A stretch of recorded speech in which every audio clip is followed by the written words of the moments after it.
So I've been getting really into the whole grim dark style lately with my Angmar army. So obviously, like just about everyone, I was super excited for Warhammer Quest Cursed City.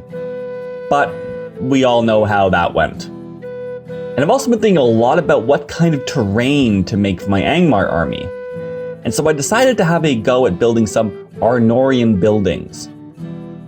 For the design, I looked at a lot of stuff like the movies, artwork, and even video games like The Witcher, as there's some amazing architecture in that. But the thing that really stuck in my mind was still Cursed City. In particular, this piece of art from the game, as I just love the look of Ulfenkarn here, with the tall, pale buildings, and so I decided to base my design off of these. But then came my other issue. I don't know if you've heard, but there's this whole thing going on right now in the world, and here in Ontario, we're actually under another lockdown / stay-at-home order, which means I can't go out to get more supplies for building. If only we had a government that was willing to actually take the necessary actions and enforce real regulations rather than these constant half measures that just draws out people's sufferings, all the while continuing to enrich themselves and cut out social services and support from others. Yeah, I have some opinions. So I was stuck using stuff I had lying around the house, and since I already had so many restrictions being placed on me, I decided to add some of my own. And chose to use only material that I bought at the dollar store in order to make this as accessible a build as possible. And so with all that set, let's jump into it. I spent a while sketching up tons of different designs and shapes for the houses, but for the first one I decided to stick to the basics. A simple, tall, square, stone brick building with a shingled roof and a damaged top floor.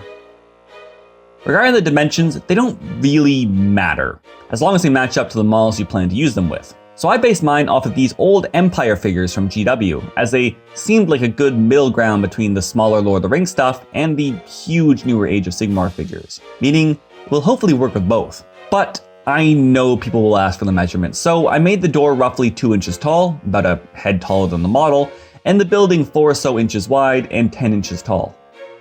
I made the basic structure out of foam core, cut out the door from one of these front faces, and then stuck it together with some hot glue.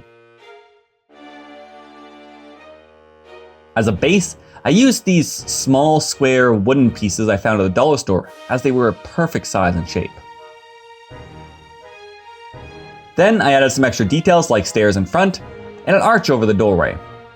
Another fun thing I found at the dollar store recently was this texture craft foam.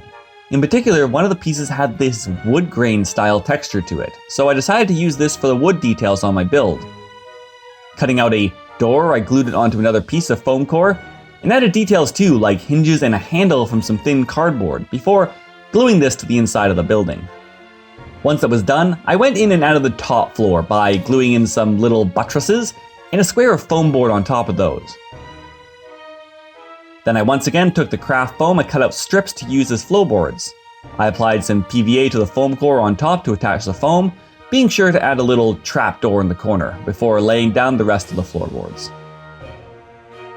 Then I went ahead and added some little extra details with the foam core, like window frames, a door on the side, and a little extension off the back to break up the uniform shape. So now that the main construction is done, it was time to destroy it. I wanted this building to be mostly intact, but to have some wartime damage to it, and so took some pliers and started ripping off chunks from the top. Once I was happy with the shape, it was time to add the bricks. I did a couple little test pieces in order to decide how I wanted to do these, one being simply cutting the pattern into the regular foam core, one used individual bricks made out of foam core, and the third also used individual bricks, but made out of disposable foam plates. I ended up going with a combination of 2 and 3, using the thinner foam plate bricks for the majority of the coverage, and the foam core ones for the corners and details to add variety. To detail the bricks, I textured the foam using some tin foil. Then for the plates, I had to cut out the flat middle sections first, before slicing the rest into strips. In order to keep some regularity, I tried to keep the width of the strips multiples of each other, so that I would be able to jigsaw them into at least a semi-cohesive pattern. But otherwise, I tried to make as many different sizes and shapes as possible, Once these were all cut, I rolled them around pretty roughly in my hands to smooth out the edges, while breaking some up and adding some creases and cracks to the rest. I then started to lay these down by applying PVA onto the building and adding the bricks on top. You'll notice I'm leaving a fair bit of space between them, as the next step is to add some grout. Actual tile grout would probably be the best thing to use here, but since I was restricting myself to dollar store material, I just went with some fine art sand. Basically, while the glue was still wet, I poured the sand over top, being sure to brush as much as possible into the recesses before getting rid of the excess. Once it was happily settled into the recesses, I made a sealant by mixing isopropyl alcohol, PVA, and water, and dribbled this over top with a pipette. This makes sure both the sand and bricks are really stuck in place, leaving this nice, strong, and natural looking effect. Happy with this, I went ahead and did this to the rest of the building, and it took a while, as I had to wait until each side was dry enough before moving on to the next, or else the bricks and sand might come loose. On the edges, I purposely left a lot of overhang, as once it was dry, I was able to go in with a knife and cut a really nice clean line, and add some more roughness where I wanted. And with the bulk of the work done, it was onto the roof, which, honestly, I was really excited to do. I started by building a main frame using popsicle sticks, which I would then be able to lay the shingles on top of. However, to keep up the damaged look, I purposely left lots of holes and broken sections. Then for the shingles, I once again tried a new technique I saw on Miscast Terrain, which again uses that craft foam from before. Basically, I cut out some strips of foam and used some snippers to cut the individual shingles. And then, I lit a candle. I carefully held my shingles over top of the candle and let the heat from the flame melt and deform the foam, rounding out the edges, accentuating cuts, and adding a little curl to the ends. Then I applied these all in both strips and individual shingles, and I really like how it looks. I then glued some cap shingles on top with hot glue, cut off all the overhanging edges, cleaned up the rest with some more fire, and the building was done. I have to say, I'm pretty happy with how this is turning out, so I was really excited to get onto the painting. Normally, I would undercoat something like this using a mix of paint with either Mod Podge or caulking. However, since neither of those are sold at the dollar store, I instead went with PVA. This was honestly kind of a pain, as the PVA got a little clumpy when mixed with the paint, so it was a lot of work to apply. And I'm not totally sure whether or not this was any better than just using regular paint for the base layer, but oh well.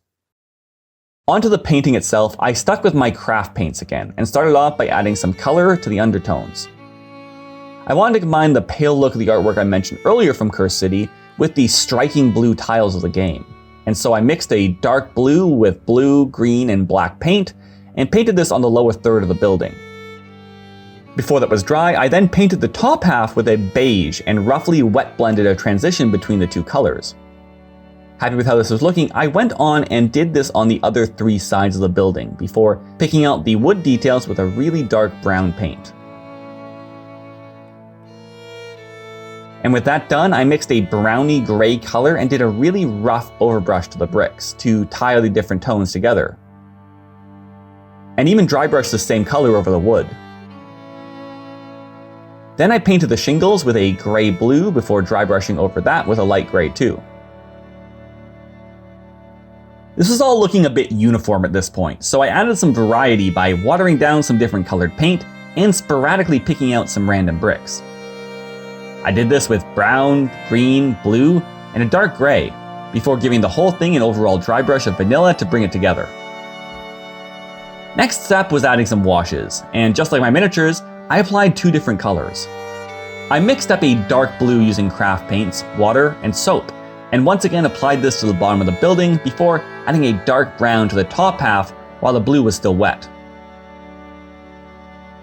Then, all I did was another dry brush of vanilla, followed by a very light highlight of white, picked out some of the metal details, did a bit of recessed shading, and added a few spots of static grass and flock to bring it to life. And with that, the first building of our cursed city is done.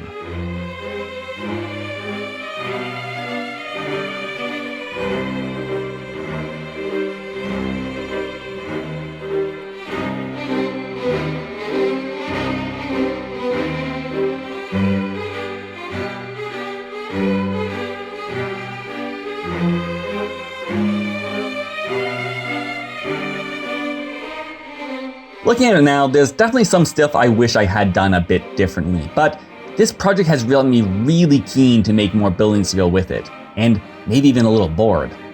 I got so excited I even painted up a few old Warhammer Fantasy Empire and Bretonnian models I had lying around, which has caused me to dig out and assemble a bunch more. While this is definitely based off the Cursed City game primarily, I really do feel this would fit in nicely as an Arnorian style building in a city like Fornost, either during the war with Angmar or as ruins during the War of the Ring.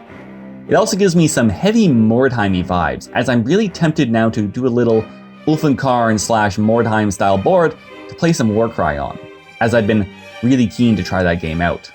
Do you guys play Mordheim or Warcry? And you would be interested in seeing some older and retro Warhammer style stuff, as I'm getting more and more tempted by it. But for now, thanks again to all my subscribers and patrons for your continued support.